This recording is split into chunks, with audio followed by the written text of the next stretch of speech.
आपने महसूस किया होगा कि जो लोग अच्छे कर्म करते हैं वो परेशान रहते हैं, वहीं जो बुरे कर्म करते हैं वो खुशी से रह रहे होते हैं। अच्छे कर्म करने वाले परेशान होते हैं कि आखिर उन्हें इतनी परीक्षा क्यों देनी पड़ रही है, जबकि जो अधर्म की राह में है वो खुश हैं और जिंदगी का लुत्फ उठा रहे हैं। अगर आपके मन में भी ये सवाल आया है तो आज हम आपको इसका जवाब देंगे।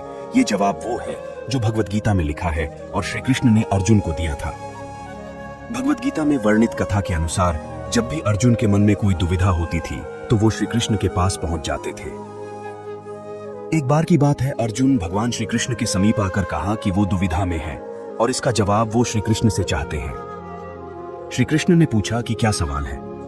अर्जुन ने कहा, मुझे ये जानना है कि अच्छे लोगों के साथ हमेशा बुरा ही क्यों होता है, वहीं बुरे लोग खुशहाल दिखते हैं।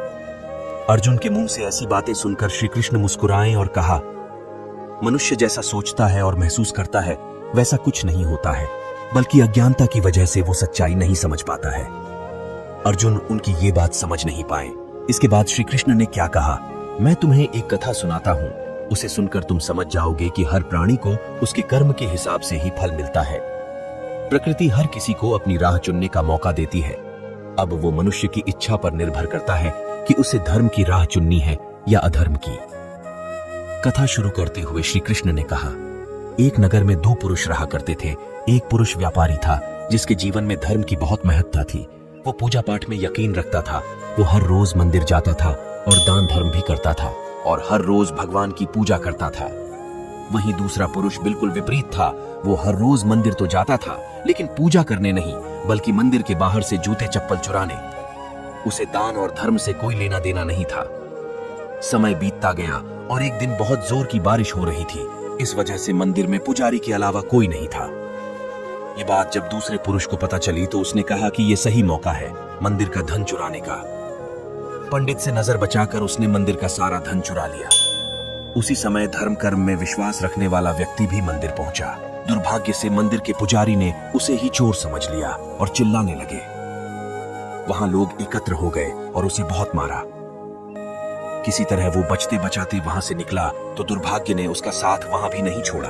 मंदिर के बाहर वो एक गाड़ी से टकरा गया और घायल हो गया। फिर वो व्यापारी लंगड़ाते हुए घर जाने लगा तो रास्ते में उसकी मुलाकात उस पुरुष से हुई जिसने मंदिर से धन चुराया था। उसने कहा, आज तो मेरी किस्मत चमक गई, एक साथ इतना सारा धन मिल गया। ये सब देखकर उसे बहुत बुरा लगा और उसने अपने घर से भगवान की सारी तस्वीरें निकाल दी। कुछ सालों बाद दोनों की पुरुषों की मृत्यु हो गई। मरने के बाद जब दोनों यमराज की सभा में पहुंचे और भले पुरुष ने दूसरे व्यक्ति को देखा तो उसे बहुत गुस्सा आया। उसने क्रोधित होकर यमराज से पूछ ही लिया, मैं तो हमेशा अच्छे कर्म करता था, दान में विश्वास रखता था, उसके बदले जीवन भर मुझे अपमान और दर्द ही मिला और इस व्यक्ति को नोटों से भरी पोटली। आखिर ऐसा भेदभाव क्यों? इस पर यमराज ने कहा, पुत्र, तुम गलत समझ रहे हो। जिस दिन तुम्हारी गाड़ी से टक्कर हुई थी वो दिन तुम्हारे जीवन का आखिरी दिन था, परंतु तुम्हारे अच्छे कर्मों की वजह से तुम्हारी मौत सिर्फ एक छोटी सी चोट में बदल गई। तुम इस दुष्ट व्यक्ति के बारे में जानना चाहते हो। दरअसल इसके भाग्य में राजयोग था, मगर इसके कुकर्मों और अधर्म की वजह से वो सिर्फ एक छोटी सी धन की पोटली में बदल गया।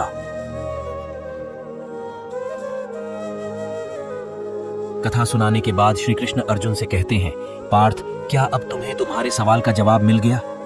ऐसा सोचना कि भगवान तुम्हारे कर्मों को नजरअंदाज कर रहे हैं, ये बिल्कुल भी सत्य नहीं है। भगवान हमें कब क्या किस रूप में दे रहा है मनुष्य को समझ में नहीं आता है।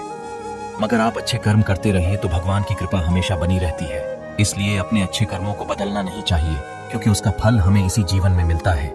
इसलिए मनुष्य का फर्ज है कि वो हमेशा अच्छे कर्म करते रहे, क्योंकि श्री कृष्ण ने गीता में भी बताया है कि किसी के द्वारा किया गया कर्म बेकार नहीं जाता है, चाहे वो अच्छा हो या बुरा।